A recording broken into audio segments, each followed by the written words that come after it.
battery saving tips and tricks in Android.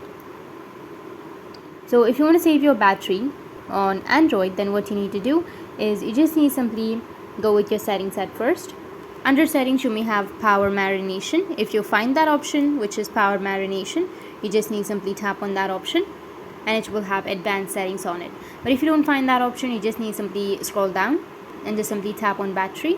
Under battery, you'll have additional features. Tap on it, tap on clear cache when device is locked and tap on never, and then go back and you need to go with the current mode, which is you need to go with battery saver, or you can also go with ultra battery saver if you want to save your battery, and if you don't have a charger and if you're out and if you want to save your battery for a long time, you can go with ultra battery saver, or you can also go with battery saver. You can switch to that options.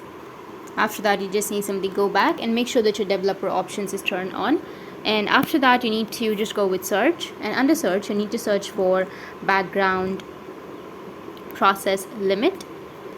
Under your background process limit, you may have all of these options: standard limit, no background process, or almost one process. So you just need to simply go with at most 2 processes, which is okay. And now you can go back, and that's it. These were the few tips and tricks in your Android device to save some battery, and if you have any questions, feel free to comment below. Thanks for watching.